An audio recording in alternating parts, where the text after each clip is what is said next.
No ar, mais um programa Culturas e Identidades. Eu sou Loriel Rocha, filósofo, presidente do IMUB. No nosso programa de hoje, nós vamos tratar de dois temas aparentemente distintos, e o são, sobre uma certa perspectiva, mas eu quero aqui fazer uma conjugação desses temas. Nós vamos falar de UFOs, OVNIs e as aparições de Fátima. Esse tema eu já tratei dele de diversas formas, através de diversos meios, inclusivamente em palestras em Portugal, e artigos, publicações, etc. De antemão, como no Brasil viceja ultimamente, e a coisa tem aprofundado, uma confusão intelectual cada vez maior, porque as pessoas acham que o fato delas terem acesso a mídias sociais ou a recursos, elas podem falar qualquer coisa, escrever qualquer coisa, à revelia de qualquer lógica e de qualquer documento, né? Não pode, porque eu não posso inventar da minha cabeça, baseado no meu gosto, ou porque eu quero expor e compartilhar um delírio através do telefone ou das mídias sociais. Eu não posso dizer que uma banana é um abacate, porque uma banana não é um abacate, né? Bem, então o assunto que nós vamos tratar hoje, e eu vou fazer 2 programas, porque daria para fazer até 3 ou mais, mas não é um seminário, não é um curso. Ele já foi tratado em seminários, ele foi tratado em cursos, ele foi tratado em publicações, palestras e arquivos. Portanto, não é a primeira vez que eu falo sobre isso. No caso especificamente de Fátima, em 2017, quando fez os 100 anos das aparições de Fátima, eu dei palestra em Portugal sobre isso. Exatamente sobre o tema que eu vou colocar aqui agora, né? Para tanto, eu vou aqui utilizar algumas bibliografias para nortear o nosso diálogo aqui. O tema que eu estou tratando é um tema estritamente exclusivo da cultura oral e simbólica tradicional, como é a linha do programa Culturas e Identidades. E, no caso específico de Fátima, eu vou entrar dentro do chamado da psicologia, dos chamados fenômenos anômalos da consciência.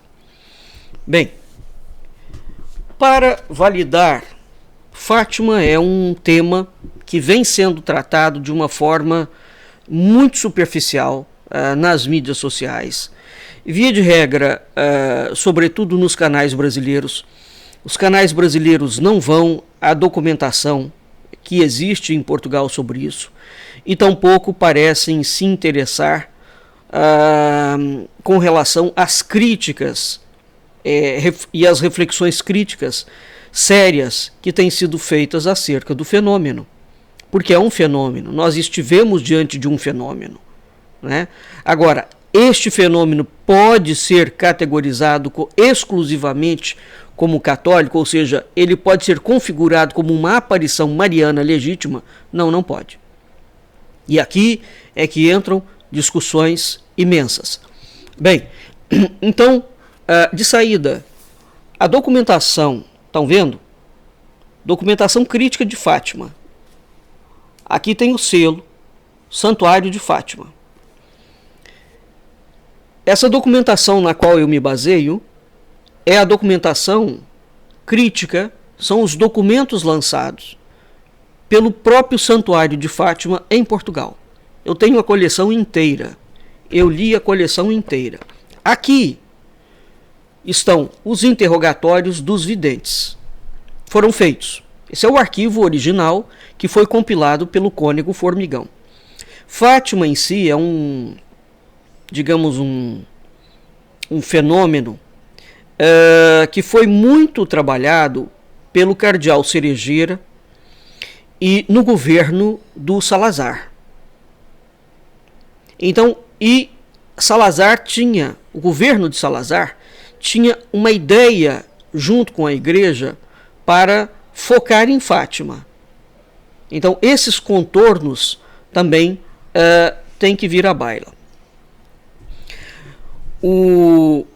Nós vamos também pegar esta obra aqui, Fátima e a Ciência, que é uma investigação multidisciplinar da experiência religiosa, né? Então não estamos falando de religião, estamos falando de experiência religiosa, né? Para entender toda aquela complexidade das aparições de Fátima, né? Tem esta obra aqui, essas duas obras que nós publicamos, As Profecias do Advento do Quinto Império e a Escatologia das Hipóteses Extraterrestres. Isso aqui é uma pequena brochura que eu escrevi em 2013, depois de cursos e eventos sobre a temática. Tem essa outra obra que foi um trabalho, uma parceria feita entre o IMUB, Museu e Memória, Corpos Teratológicos da Literatura Luso-Brasileira. Esse trabalho foi um trabalho entre o IMUB e a Faculdade de Medicina da Universidade de Brasília, onde esse trabalho ficou exposto por mais de 5 anos, permitindo que mais de 100 mil crianças das escolas do entorno do Distrito Federal conhecessem essa parte, né? E, evidentemente, nós temos, eu não estou com a outra obra aqui nessa minha biblioteca, de Joaquim Fernandes e Fina da Armada, Fátima, o que se passou em 1917, e eles têm uma outra obra, que foi a obra que foi o ponta de lança, chamado Fátima, o que aconteceu em 1917, né? É a primeira obra que não é esta. Eu também já fiz programas sobre isso aqui, a Virgem na arte nacional portuguesa. Então, quando vai se falar de saída que Fátima é uma aparição extraterrestre, é uma aparição mariana, desculpe, é preciso ver dentro da iconografia religiosa, portanto, há um cânone que define a vestimenta, a imagem da Nossa Senhora. Então, esse é um primeiro campo de investigação. Tá claro? Isso tudo foi feito por inúmeros pesquisadores. Inúmeros. Então, para falar sobre Fátima, nós não podemos simplesmente repetir jargões e discursos que não se sustentam, né?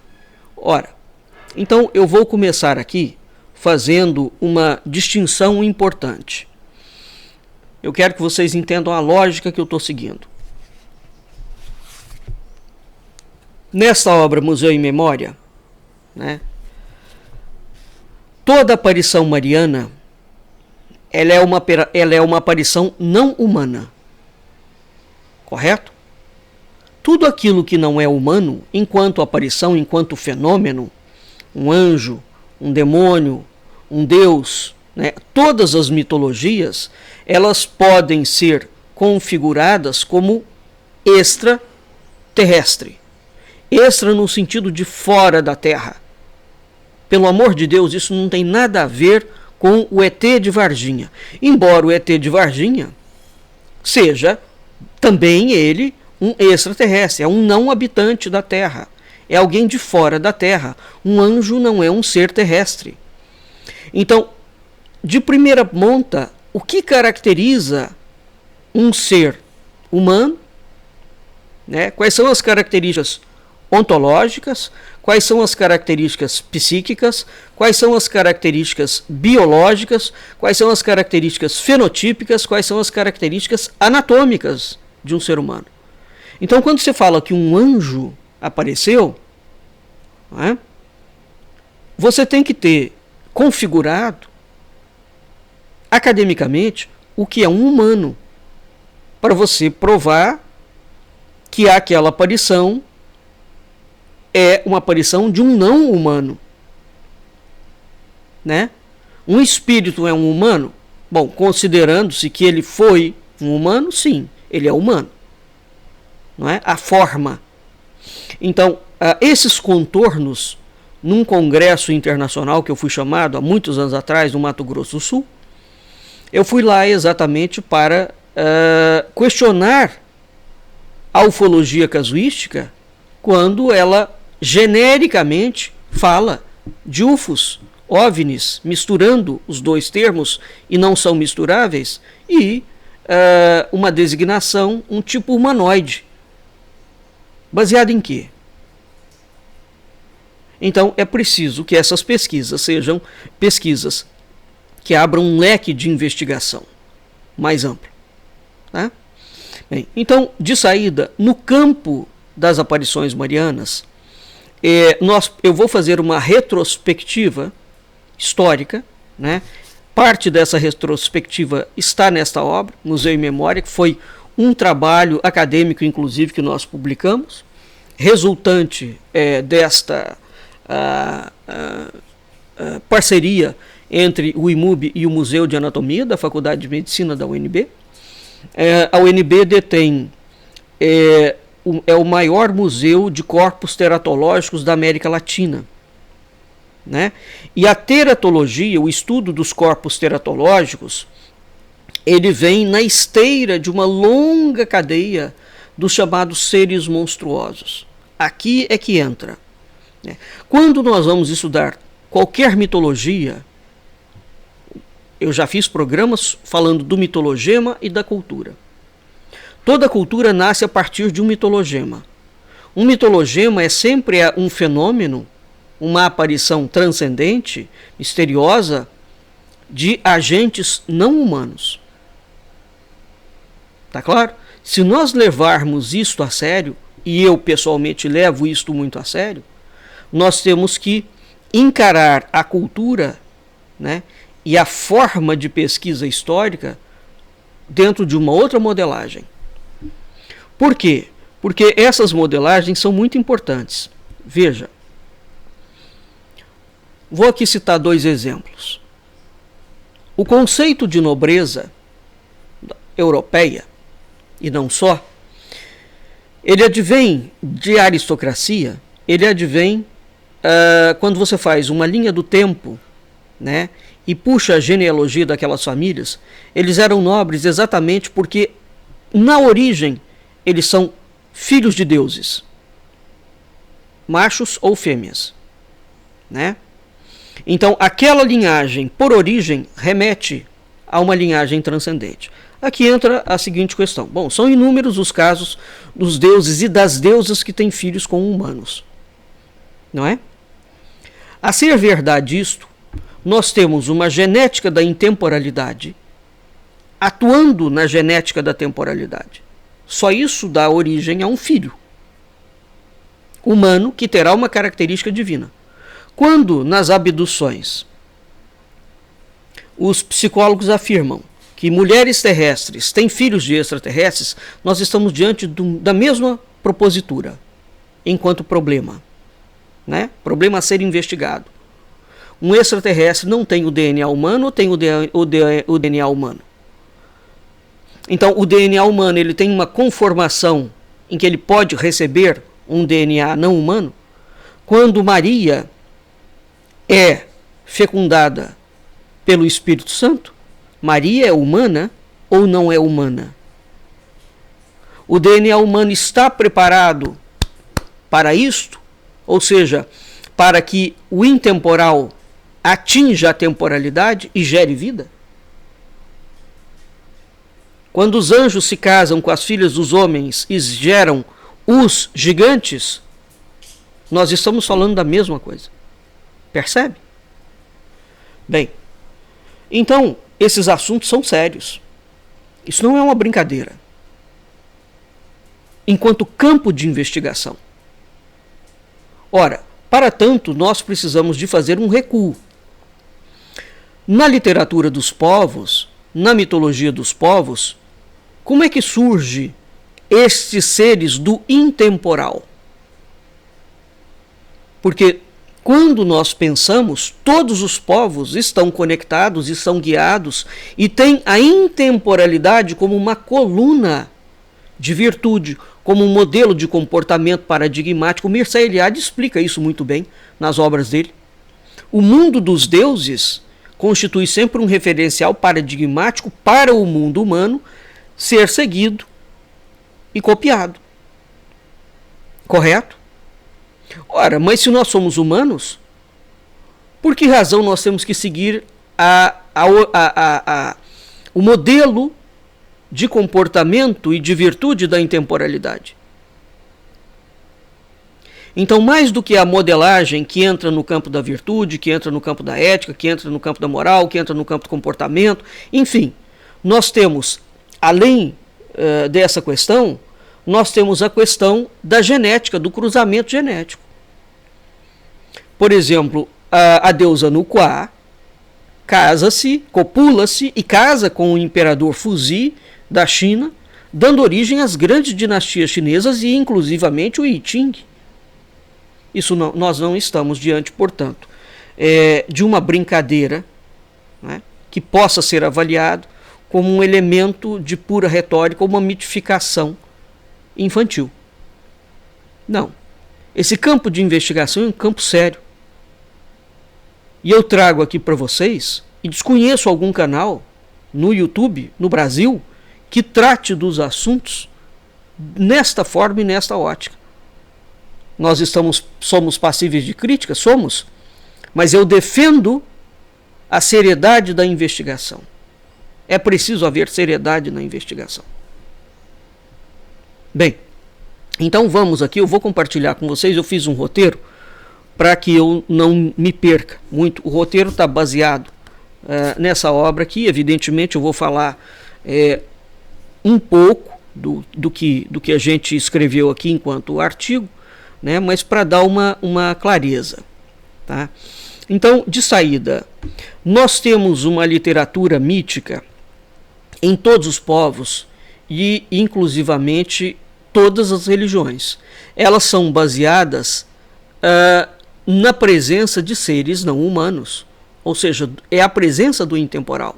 Então, a palavra extraterrestre, se nós pegarmos a palavra extraterrestre como significando um não terrestre, um habitante fora da Terra, um habitante do céu, um habitante do inferno, né, um habitante de outro planeta, não importa, um habitante do fundo do mar, né, que veio a este planeta, seja através de um veículo espacial. Vamos pegar os Vimanas na Índia, hein? Quando você tem a ideia de Shambhala, os habitantes de Agartha circulam através dos Vimanas. Ou se ele veio, se aquela aparição acontece espontaneamente, como por exemplo um anjo quando aparece a Maria, não está em nenhum veículo, é uma aparição física, não é? Independentemente da forma, né? Então, se nós pegarmos essa palavra e entendermos, quer dizer, ressituarmos essa palavra e tirarmos esse jargão piegas e pouco explicativo, inclusivamente muito confuso, de ET, né, de Varginha, né, quando nós é preciso redimensionar a palavra, né? Ora, então aqui nós temos uma configuração que entra no terreno dos estudos de ontologia. Ontologia é a ciência do ser, não é? Então, ao contrário do que se pensa, esses estudos, inclusivamente a abordagem que eu estou dando aqui para vocês, é um estudo de ontologia, é um estudo de filosofia mesmo, né, aplicado à leitura simbólica. Quando Paracelso vai investigar as plantas, né, e os seres, quando a própria Igreja Católica lança o processo da Inquisição, em que ela condena as mulheres por ato de bruxaria, por contato com demônios, por exemplo, é preciso levar isso a sério, porque nós estamos falando de um contato com alguém que não é terrestre. Tá claro? E todas as religiões têm esse tipo de contato, né? Tem esse tipo de propositura. É preciso, repito, levar a sério a propositura. E é preciso respeitar aquilo que as coisas são, como elas se manifestam, e não aquilo que nós queremos que elas sejam, consoante a nossa visão estreita de mundo. Bem, agora que eu faço um recorte. Então, uma coisa é o extraterrestre, né, o ser não humano, dentro da categoria da ontologia, que é uma categoria antiquíssima na literatura de todos os povos. Outra coisa bem diferente é a palavra extraterrestre, como significando um não terrestre, um habitante fora da Terra, que veio ao planeta Terra através de um veículo espacial. Esta teoria, remonta ao século XX, cujos registros encontram-se depois da década de 40. Tá? Bem, antes dela, portanto, existe uma vasta e erudita literatura referente às raças fabulosas, aos monstros, aos deuses, aos anjos, né? Aos djinns. Essa vasta e erudita literatura, tanto no campo filosófico, quanto no campo mítico, quanto no campo religioso, quanto no campo cultural, se converteram em autênticas categorias da mentalidade ocidental, né? Então, evidentemente que aqui, e a doutora Gilda Moura vai falar disso no livro Fátima e a Ciência, quando uma aparição acontece, nós estamos diante de um fenômeno que impacta a consciência. Aquela aparição acontece, por exemplo, Maria aparece a Jacob Boehme, e a partir, a Bernard de Claraval, e a partir dessa aparição, Bernard de Claraval incita uma série de coisas. Hildegard von Bingen, né? Jacob Boehme, Raimundo Lúlio. Então nós temos, somente no campo religioso, vários indivíduos dentro do terreno da mística que tiveram visões. Emanuel Swedenborg, que tem uma obra prodigiosa, maravilhosa, chamada Do Céu, do Inferno e dos Anjos, onde ele narra o percurso dele pelo mundo dos anjos, e ele classifica os anjos. Então há uma hierarquia angélica, né? Emanuel Swedenborg descreve aquilo de forma impecável, consoante a experiência fora do corpo que ele teve. Mas é uma experiência numênica, né? É uma experiência de não terrestre. Bem, antes disso, portanto, antes da definição dos ETs, do disco voador enquanto objeto, nós temos essa literatura que vai se converter nas categorias da mentalidade ocidental. E é de tal forma presente isso que Santo Isidoro de Sevilha afirmara que os monstros são um prodígio mágico, parte da criação. Eles não são contra naturam. Portanto, eles não são uma invenção. Santo Isidoro de Sevilha, né? Que compilará, será autor de um dos livros mais pontuais e enigmáticos e lapidares sobre essas categorias da mentalidade ocidental, né? Bem, Santo Isidoro é o grande autor. Quando a gente vai estudar a cultura simbólica, a gente tem que ler Santo Isidoro, etimologias dele. Bem, então Santo Isidoro, ele faz essa afirmação e ele baseia-se em Solino, né? Quando ele vai redigir o capítulo da obra Etimologia, intitulado De Portentes, né?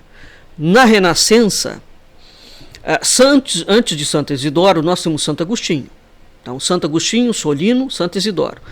Na Renascença, nós temos três grandes correntes, né, que vão falar exatamente, digamos, serão as três grandes linhas que vão conduzir esse assunto. Ou seja, o assunto dos seres do intemporal, tratando com os seres da temporalidade. Nós temos a linha que Aristóteles vai seguir, a linha de causa natural, por exemplo, né? Nós temos a origem, Cícero vai designar que há uma origem sobrenatural, né? Nós temos as maravilhas de Plínio e de Santo Agostinho, que vão falar que aquelas aparições e aqueles seres constituem maravilhas da natureza. Então, essas correntes, Aristóteles, né, Cícero, Plínio e Santo Agostinho são precisamente as três grandes linhas, digamos assim, que vão nortear na Renascença essas grandes correntes. E depois é preciso, portanto, fazer uma árvore genealógica, né, do conhecimento na literatura, de onde surgem esses estudos. Então eu estou aqui dando para vocês mais ou menos os troncos principais, o ramo e os troncos principais dessas árvores. Tá? Então todas as mitologias do mundo e todas as religiões falam sempre dessa interlocução entre o sobrenatural e o natural, entre o não humano e o humano. Né? E essas interlocuções, esses diálogos e essas relações, elas se dão em diferentes níveis e de diferentes formas, indo da orientação profética até, por exemplo, um casamento, um casamento e um filho, gerando uma geração que vai ocupar cargos e que existirão de fato, correto? Serão pessoas reais. Ora, então nós temos, portanto, na Renascença essas três correntes: a corrente de Aristóteles, a corrente de Cícero, a corrente de Plínio e a corrente de Santo Agostinho. Todos eles vão fazer uma interpretação do corpo monstruoso. O monstruoso aqui não é feio, hein? A palavra monstruoso naquela altura designava uma maravilha tão maravilhosa que ele era categorizado como um monstro no sentido de um ser extremamente poderoso e belo. Agora, você tem um monstro extremamente poderoso e feio, né? Esteticamente. E aí é preciso entender como os gregos, por exemplo, e como a religião vai entender esse critério de estética, tá claro? Né? Ou o critério da beleza, né? Então, a beleza, o critério estético, o critério da beleza dentro da filosofia, ela tem uma significação. Dentro da teologia, ela tem outra significação. Mas essas maravilhas da natureza, então elas são marcadas inclusivamente no campo de estudo, dentro desse campo estético. Uma característica comuníssima nos deuses é que, por exemplo, os deuses se metamorfoseiam. Não é? Um homem não tem a capacidade de se metamorfosear. Zeus, por exemplo, se transforma em touro, não é? E pratica o rapto de Europa. Correto? Zeus se transforma em cisne e tem filhos com Leda, que são os Dioscuros, aonde Helena de Troia vai ser filha de um deus, de um casamento, de um deus com uma mortal. Helena de Troia a beleza de Helena exatamente vai desencadear a guerra de Troia. E a beleza de Helena de Troia era tão grande, tão grande, tão grande, precisamente porque ela era filha deste deus, e a beleza divina entra na categoria ontológica de uma beleza tão tremenda que ela se torna assustadora. Não é? Bem, então, a partir da Renascença, nós temos, portanto, uma larga cadeia de estudo dos seres dentro da ontologia. Uma larga. Né? Na Renascença, essas três grandes correntes vão marcar um período, né, de clivagem dessa ideia milenar, e aqui nós temos novos estudos sobre o corpo, que a revolução científica, digamos assim, está trazendo novas abordagens. Então, o corpo, como ele era concebido, quando a gente vai estudar o corpo de Homero a Platão, as diferenças são inúmeras. Com relação a isso, por exemplo, há um livro clássico do Giovanni Reale, né, exatamente com esse título, de Homero a Platão, onde a gente tem uma ideia de como os gregos vão entender e trabalhar a ideia de corpo. Hoje, quando a gente fala em corpo humano, nós temos aí uma ideia de uma continuidade. A gente fala que o corpo humano é cabeça, tronco e membros. Isso não era a concepção grega. A concepção grega, inclusive, antiga, ela fala em meleia, ela fala em guia. O corpo é alguma coisa que se relaciona com algo. Né? Então não havia essa noção inteira que nós temos. Tá? Portanto, o homem vitruviano de Da Vinci não é a concepção que existe na antiguidade. É preciso tomar muito cuidado com essas coisas. As palavras permanecem as mesmas, mas o sentido delas altera-se radicalmente, né? De modo que a gente tem que ter nesses estudos, de fato, um dicionário dos especialistas dos temas, porque os termos significam coisas completamente distintas, mas a gente continua usando a palavra. Então, o que altera no Renascimento? A ideia de corpo, a ideia visível do corpo e a ideia ontológica, a ideia do estudo do ser. Nesse mistério, concerne considerar que a ideia de corpo no Renascimento não é formulada de modo homogêneo, né? Ela vai caminhar paralela à visão teocêntrica e, ao mesmo tempo, nós teremos o corpo como um organismo, né? Como um organismo já materializado. Então, aqui na Renascença nós temos ainda vão estar ali em disputa uma visão filosófica, uma visão ontológica, uma visão teocêntrica, né? Uma visão religiosa, portanto, e uma visão de corpo que começa a surgir como um organismo. Aliás, esta visão de corpo, e um corpo maravilhoso, o corpo do monstruoso, vai ser uma metáfora escrita que vai inclusivamente entrar no campo dos estudos da arquitetura. Aonde nós vamos ver isso? Nós vamos ver isso, por exemplo, na metáfora da obra de Alberti, né, Leon Battista Alberti, no De Re Edificatoria. É uma obra do século XV, de 1452. O Alberti é um arquiteto e ele trabalha os edifícios e as cidades como um corpo vivo, orgânico, e o corpo humano como uma máquina e vice-versa. Veja, de certa forma, baseado em Alberti, nós vamos ter no século XVIII, XIX, a noção de cidade-jardim que a Inglaterra vai lançar. A cidade como um corpo humano, vivo. Tá claro? E é preciso entender que este conhecimento no campo da arquitetura era algo concreto. Quando nós vamos fazer os estudos das catedrais góticas, né, medievais, nós vemos que as catedrais eram concebidas de acordo com um corpo. Aí você fala, mas qual corpo? É o corpo de Cristo? É o corpo de Adão? O Adão primordial? O Adão, portanto, antes da queda? Ou é o corpo de um ser humano comum? Né? O templo, a catedral, enquanto templo, ela tem uma forma humana. O que é isto? Percebe? De novo, essas temáticas são muito sérias. São muito sérias. Então, esse conhecimento, no Renascimento, dentro dessas três linhas, ele passa a se desenvolver onde o corpo modela-se substancialmente. Tá? E a relação ciência-corpo vai progressivamente desvelando o corpo, ou seja, a ciência vai contra a teologia e a ciência vai contra a filosofia. E a ciência vai fincando uma imagem de um corpo esvaziado de alma. Né? Então a ciência vai saindo do campo da ontologia, já não admite mais nenhuma ideia de transcendência, mas esse discurso ainda leva muitos séculos até que chega um certo momento histórico, né? Século XVIII, XIX, em que o homem não tem mais alma, ele não tem mais espírito, ele não é uma trindade, ele é só corpo.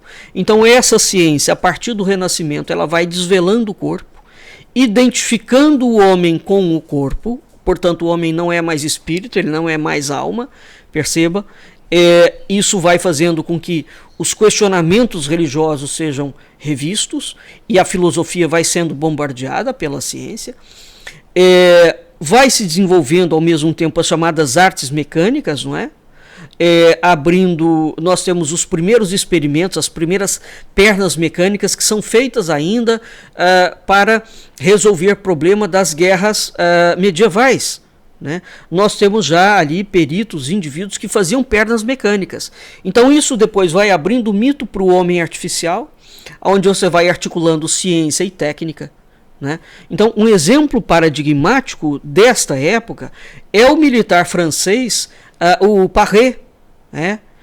Que é considerado o pai da cirurgia. naquela altura. O Parré é do século XVI. Então o Parré, ele, com a ajuda dos fabricantes de armaduras, ele vai desenhar membros artificiais de ferro. Tá claro? Além de propor que fatores hereditários, influências mecânicas, eram os responsáveis pela contração uterina, e esses fatores eram responsáveis pelos defeitos congênitos. De modo que, se um filho nascesse com um defeito congênito, ele era eliminado e a culpa era da mulher. Então, o Parré tem uma obra clássica. Todo estudante de medicina que faz cirurgia, ele tem que, pelo menos, saber que Parré existiu.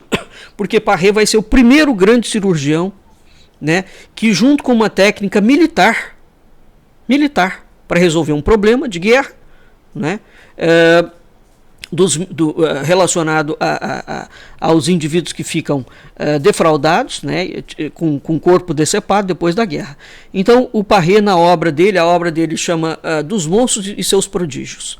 Ele apresenta de uma forma pioneira imagens de patologias ortopédicas. No iluminismo, aí a gente já deu um salto. Os monstros, né, já não tem, vão perdendo aquela categoria do maravilhoso. Eles já não têm aquela beleza da divindade, né? Então os monstros já vão ficando, já vão sendo trabalhados como categorias do imaginário, portanto não são seres reais, e eles vão se naturalizando e vão sendo identificados com o corpo humano. Né? E aí que surge a ciência dos estudos dos corpos teratológicos, efetivamente. É por isso que o Museu de Anatomia de Brasília tem esses corpos teratológicos que hoje, quando uma criança nasce com um defeito, né, os nazistas fizeram muitos experimentos, tem muitas gerações de crianças com as gerações cujo corpo nasceu com teratologia resultante da talidomida, por exemplo, que era um medicamento que interferia na gestação e no desenvolvimento dos membros. O nazismo tem vários experimentos que produziu corpos teratológicos. O chikungunya, por exemplo, o mosquito, teoricamente, produz uma teratologia. Né? Aplicação de pesticidas no campo, já está comprovado que produzem teratologias, como por exemplo a diminuição da caixa craniana. Bem, então vamos entender o seguinte: a palavra monstro, desde que o mundo é mundo, ela significava um ser real, concreto. Então o Deus não era um imaginário, ele era um ser concreto. Tá claro? Essa palavra, esses seres, eles vão perdendo a categoria ontológica deles com o curso dos acontecimentos.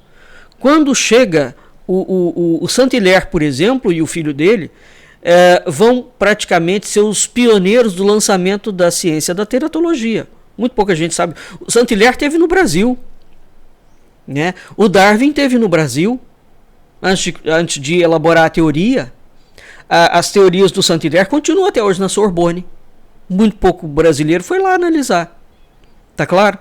Então o Saint-Hilaire, quando vem aqui, quando estuda planta, quando estuda animais, quando estuda os corpos, ele faz um estudo meticuloso. Tá claro? Desses processos. E o que eles estão estudando? É só um relatório para levar para o governo? Claro que não. Tem ciência sendo produzida ali. Então, no século XVIII, XIX, XX, do iluminismo em diante, os monstros já são identificados com os corpos, ou seja, o monstro perde a sua categoria ontológica, ele não é um ser, ele é um defeito humano. Então o monstro só existe um corpo humano defeituoso. E depois, no século XX, eles entram como ficção literária. Aí você tem, por exemplo, todas as criações dos contos de do Walt Disney, dos folclores que são inventados, não os folclores da tradição, mas os folclores inventados. Você tem a Pequena Sereia, né? Você tem toda uma cadeia de ficção literária, de uma literatura construída, né? O Superman, o Batman, e vai por aí afora, os Thundercats, né? Onde este monstro já é uma literatura. Ele não tem nenhuma relação com a ontologia, mas há, portanto, uma larga cadeia histórica que se remete a esse estudo. Então, quando nós fizemos o projeto do museu com o Museu de Anatomia, as crianças ficavam muito maravilhadas, instigadas, né? Elas viam tanto o corpo teratológico quanto as histórias em quadrinhos, as histórias infantis, os cinemas, os vampiros, e vai por aí afora, né? É porque nós elaboramos uma sequência de quadros extremamente didáticos, mostrando essas diferenças. Então você tem os monstros literários, que são monstros de água, você tem os monstros de ar, você tem os monstros de terra, né? Então a literatura e a didática torna-se muito ilustrativa quando você ensina para a criança aquelas diferenciações, não é? É uma forma de estudo cultural muito interessante, muito dinâmico e muito lúdico, né? Bem, então, quando se é adulto, esses estudos tornam-se extremamente fascinantes, exatamente porque os povos antigos afirmavam categoricamente que deste contato do luminoso, do transcendente, as culturas se formaram, as hierarquias, a forma de comportamento e tudo mais. Bem, então no século XX, esses estudos são desprovidos de uma categoria ontológica, ou seja, os seres passam de reais, eles são enquadrados como personagens ficcionais, enquadrados na categoria do imaginário, e a ontologia, portanto, que é a raiz da filosofia, reduz-se a uma mera anatomia do imaginário. Tá claro? Fátima, então tudo isso é para dizer o seguinte: a categoria de Fátima não é um imaginário literário. A categoria dos OVNIs não é um imaginário literário. Então é preciso separar alhos de bugalhos. É um assunto complexo? É. Muito. Difícil? Sim. Muito. Sério? Seríssimo. Seríssimo. Então é preciso um leque de disciplinas, para estudar essas temáticas, se nós formos levá-las a sério. Aqui, para concluir, quando é que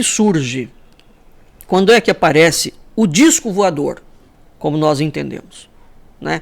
Então, ao longo de todo o século XX, o imaginário do monstruoso entra no campo literário, ele ganha corpo.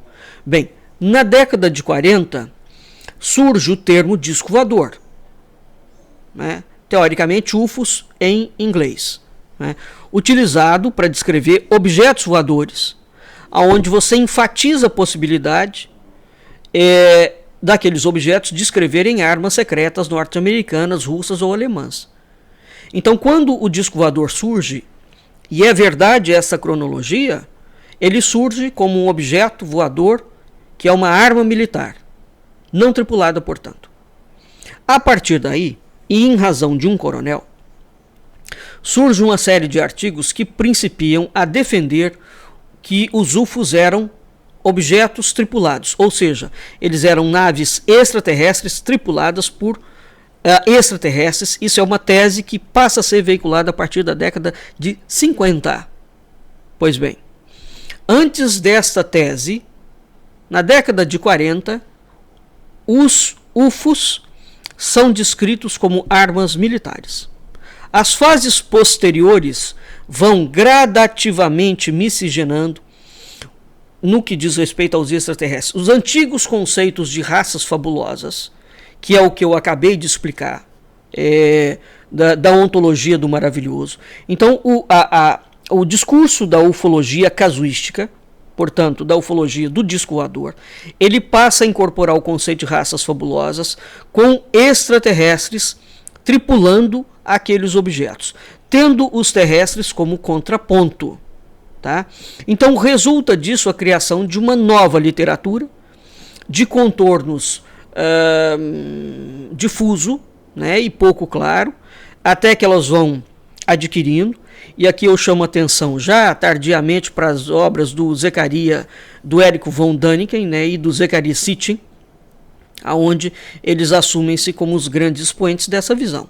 E depois nós temos um outro tipo de literatura, mais tardiamente, que vai falar da presença de extraterrestres ocupando corpos humanos, né? Cuja descrição literária nos remete imensamente a um conceito do budismo de ocupação de corpos. Tá claro? Um autor na década de 60, 70, que vai ficar muito famoso em relação a isso, será o Lobsang Rampa. Aqui não interessa se você acredita nisso ou não. Estou dando alguns contornos literários e dizendo que a propositura que é trazida para dentro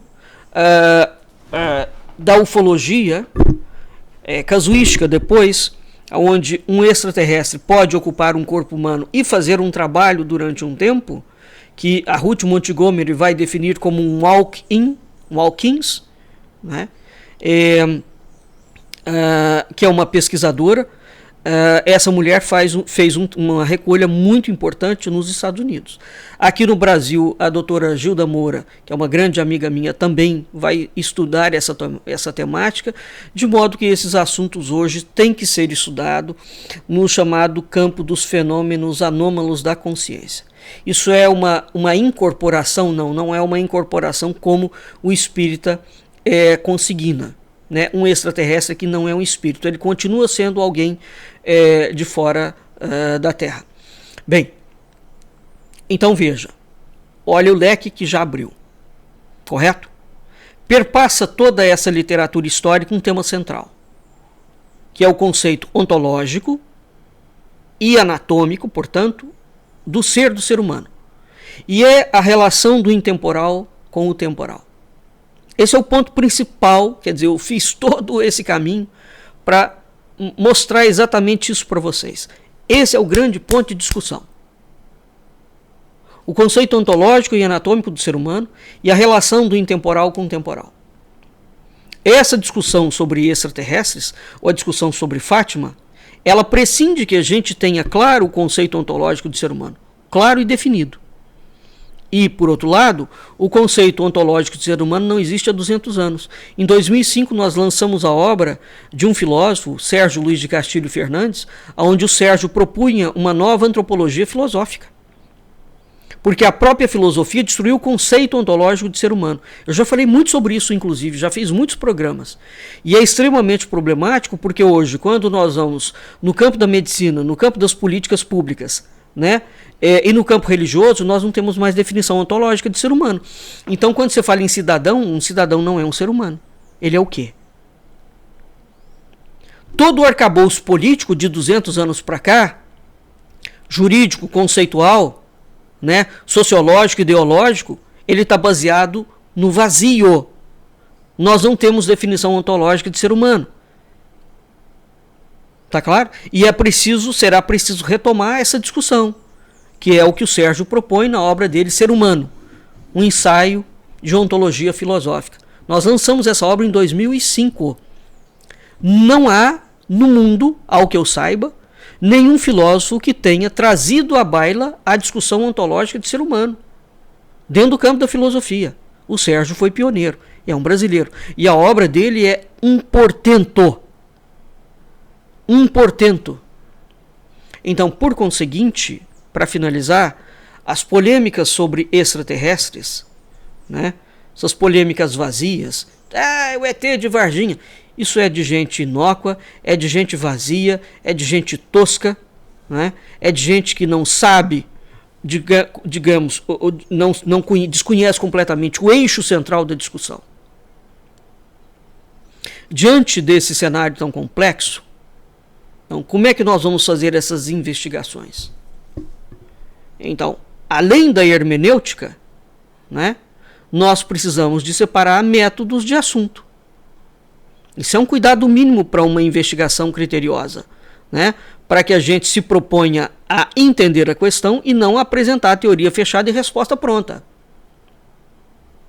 Então, no mínimo, gente, quando nós vamos estudar essas temáticas, né, então, por que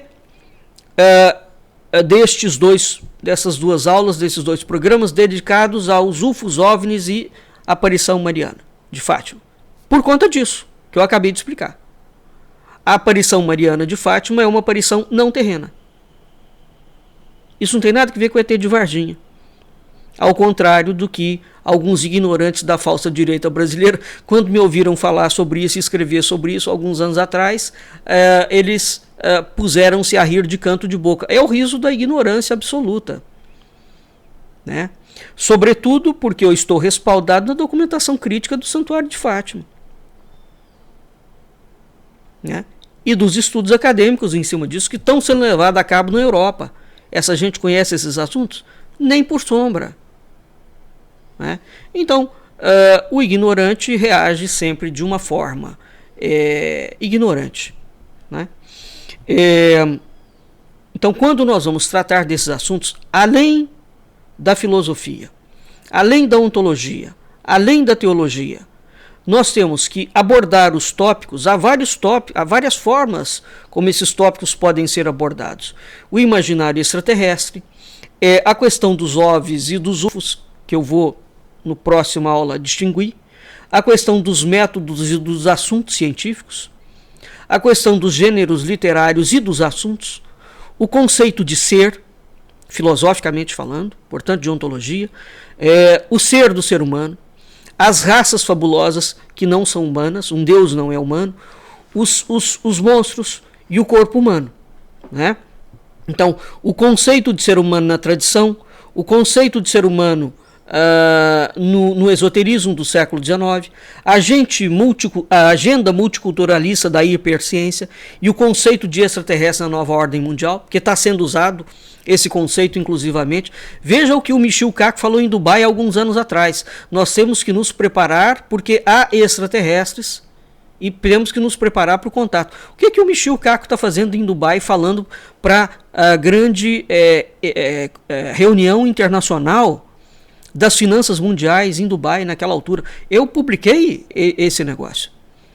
A invenção dos discos voadores, a Guerra Fria, a nova ordem mundial, a relação do intemporal com o temporal, o DNA divino que permeia toda a história da heráldica de todos os povos do mundo, as famílias reais, a chamada falsa dinastia do cálice ligada ao Graal, a exopolítica atual, os exoplanetas, os estudos de exoeconomia, os estudos que estão abrindo de exodiplomacia, né, levados a cabo dentro da ONU, pelos Estados Unidos, pela Suíça, pela Espanha e vai por aí afora. Né? As obras que falam sobre transição planetária, sobre nova ordem mundial, a recuperação do conceito de ser humano, a escatologia extraterrestre, as chamadas elites reptilianas, não é? Que é atribuído inclusivamente à Casa Real Inglesa, e vai por aí. As literaturas do fim, o milenarismo, né? A adulteração da obra de Joaquim de Fiore. Veja que aqui eu citei para vocês, pelo menos,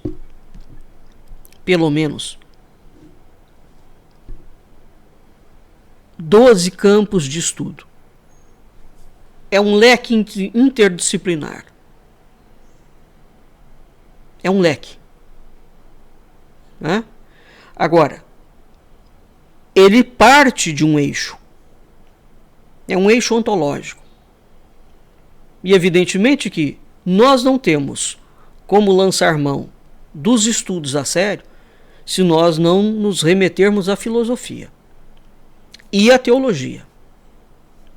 Então, o que é que as religiões de mistério, ou reveladas ou não, ou o budismo, O que é que os Vedas vão falar desses seres? O que é que os egípcios vão falar da mitologia deles? O que é que os persas vão falar da mitologia deles? Como é que funciona a mitologia dos Tuatha de Danann, das regiões nórdicas? Como é que nós vamos pensar na mitologia de Tupã, na América do Sul? Do Popol Vuh? Ora, sem a seriedade devida, nós não conseguimos sequer entender a abordagem do tema.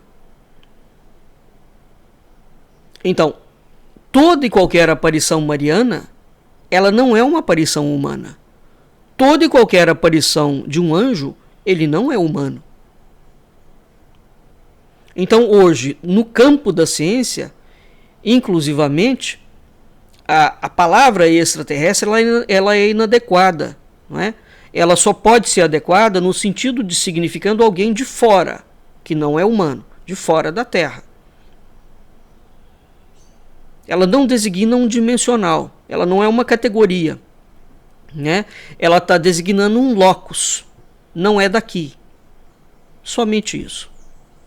E eu uso de uma forma proposital, não é? Embora, dentro do campo de argumento, eu faço essa distinção. Então, nós aqui, no canal do IMUB, exatamente porque nós somos especialistas em cultura oral e simbólica tradicional luso-afro-brasileira,